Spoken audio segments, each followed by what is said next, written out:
School के लिए sanitary pad खरीदा जाना था। इसमें टेंडर नहीं हुआ है, जैम पे भी नहीं चढ़ा है। जिन लोगों से लिया गया क्या वो इसको सप्लाई करने के योग्य थे? ऐसे लोगों को काम दे दिया जो पूर्व में फर्नीचर को बनाते थे, सप्लाई करते थे। किसी एक व्यक्ति को लाभ पहुंचाने के लिए दिया हुआ प्रतीत होता है। 1.25 करोड़ रुपए का भ्रष्टाचार नजर आ रहा है। रायपुर से चौंकाने वाली खबर। छत्तीसगढ़ सरकार की स्वच्छता योजना जो बेटियों की स्वच्छता और स्वास्थ्य के नाम पर चलाई जा रही है, आज खुद सवालों के घेरे में है।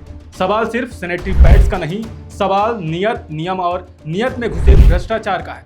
दस्तावेज बताते हैं कि 35 लाख सैनिटरी पैड्स की सप्लाई का काम किसी मेडिकल या हाइजीन उत्पाद निर्माता को नहीं, बल्कि कोरिया जिले की एक फर्नीचर बनाने वाली फर्म को दिया गया। जी हाँ, कुर्सी, टेबल और अलमारी बनाने वाली कंपनी अब छात्राओं के लिए सैनिटरी पैड सप्लाई करेगी। सबसे गंभीर बात यह है कि करोड़ों की खरीदी के लिए ना तो जेम पोर्टल का इस्तेमाल हुआ, ना ही कोई ऑनलाइन टेंडर, ना कोई खुली प्रतिस्पर्धा। जबकि भंडार क्रय नियम 2022 और संशोधित नियम 2025 साफ कहते हैं कि सरकारी खरीदी जेम पोर्टल से अनिवार्य है। तो फिर नियम किसके लिए हैं और किसके लिए नहीं? आदेश के मुताबिक 350 सरकारी स्कूलों और कॉलेजों के लिए 35 लाख सैनिटरी पैड्स खरीदे गए। दर तय हुई ₹3.25 प्रति पैड, यानी कुल खर्च 1,13,75,000 रुपए। अब सवाल उठता है, इतनी बड़ी राशि बिना पारदर्शी टेंडर के किसके भरोसे खर्च कर दी गई? जिस फर्म को काम दिया गया उसका सैनिटरी पैड से कोई घोषित अनुभव नहीं, ना तकनीकी योग्यता का जिक्र, ना गुणवत्ता प्रमाणन, ना ही हाइजीन मैन्युफैक्चरिंग का रिकॉर्ड। तो क्या सरकार बेटियों की सेहत कुर्सी टेबल बनाने वाले के भरोसे छोड़ रही है और मामला यही खत्म नहीं होता? इस पूरे काम के लिए शासन ने अलग वित्तीय अनुमति तक नहीं ली गई। नियम कहते हैं 90 दिन बाद टेंडर निरस्त, नया टेंडर या वित्तीय सहमति जरूरी। तो फिर ये ऑनलाइन आदेश किस नियम के तहत निकाला गया? क्या नियम सिर्फ किताबों में है? विभाग की सफाई भी कम चौंकाने वाली नहीं है। कहा गया कि जैम पर टेंडर निकाला था, 5 कंपनियां शॉर्टलिस्ट भी हुई, L1 कंपनी ने काम नहीं किया तो फर्नीचर फर्म को काम दे दिया गया। बच्चियों के लिए 350 स्कूल के लिए सैनिटरी पैड खरीदा जाना था, तो उस टेंडर को फ्लोट नहीं किया गया, वो ऑफलाइन टेंडर कर दिया गया। और जो नियम है सरकार के भंडार क्रय नियम के, अभी सभी खरीदी जो है वो जैम पोर्टल पे होगी, लेकिन ऐसा नहीं किया गया। दुर्भाग्य तो ये है कि ऐसे लोगों को काम दे दिया जो पूर्व में फर्नीचर को बनाते थे, सप्लाई करते थे और उनको फर्नीचर का अनुभव है। लेकिन ये सुरक्षा, स्वास्थ्य और हाइजीनिक चीज़ें हैं ताकि बीमारियों से बचा जा सके। ये किसी से भी नहीं लिया जा सकता, ना बनवाया जा सकता है। तो जिन लोगों से लिया गया क्या वो इसको सप्लाई करने के योग्य थे? प्रोडक्ट कैसा था वो अलग मैटर है। आपने जो प्रक्रिया अपनाई वो कितनी पारदर्शी थी वो महत्वपूर्ण है।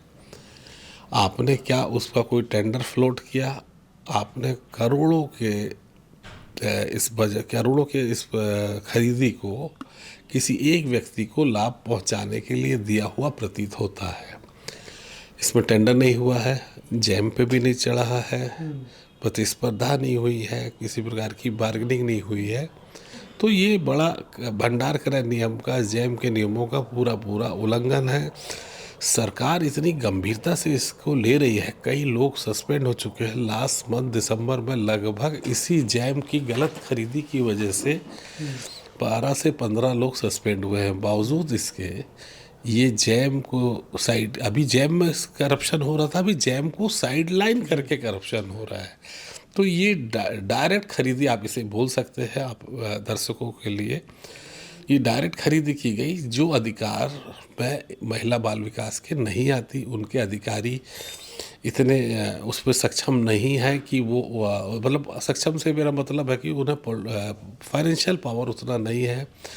ये अधिकार शीर्ष में बैठे अधिकारी, मंत्रिमंडल की परिषद वो ये निर्णय लेती है। अगर वो चाहे तो किसी को दे सकती है, किसी को भी, लेकिन उसके लिए भी एक नियम है, वो उस नियम को फॉलो नहीं किया गया। तो कुल मिला के यहाँ पे 1.25 करोड़ रुपए का भ्रष्टाचार नजर आ रहा है। लेकिन यहाँ बड़ा सवाल यह है कि जब L1 फेल हुई तो नया टेंडर क्यों नहीं, दूसरी योग्य कंपनी क्यों नहीं, फर्नीचर फर्म ही क्यों? क्या ये फैसला किसी बड़े अधिकारी के ट्रांसफर से पहले जल्दबाजी में लिया गया? क्या नियमों को ताक पर रखकर अपने लोगों को फायदा पहुंचाया गया? ये सवाल सिर्फ पत्रकार नहीं पूछ रहे, ये सवाल अब जनता पूछ रही है। जब महिला एवं बाल विकास विभाग के संचालक से सीधे सवाल पूछे गए तो कोई स्पष्ट जवाब नहीं मिला। कभी कहा गया शासन की अनुमति थी, कभी कहा गया टेंडर पुराने नियमों में, यानी जवाब घूमते रहे लेकिन सच्चाई सामने नहीं आई। इसमें कोई दो राय नहीं कि सरकार की मंशा छात्राओं को सुविधा देने की हो सकती है, लेकिन याद रखिए अच्छी मंशा गलत प्रक्रिया भ्रष्टाचार को जन्म देती है। सरकार को समझना होगा कि बेटियों की सेहत कोई प्रयोगशाला नहीं है और न ही सरकारी पैसा किसी का निजी इनाम। सवाल अब भी कायम है, क्या फर्नीचर फर्म योग्य थी? क्या नियमों की अनदेखी हुई? 1 करोड़ 13 लाख का फैसला किसने लिया? और अगर सब सही है तो डर किस बात का? जब तक इन सवालों के जवाब नहीं मिलते तब तक स्वच्छता योजना पर भ्रष्टाचार का दाग मिट नहीं सकता।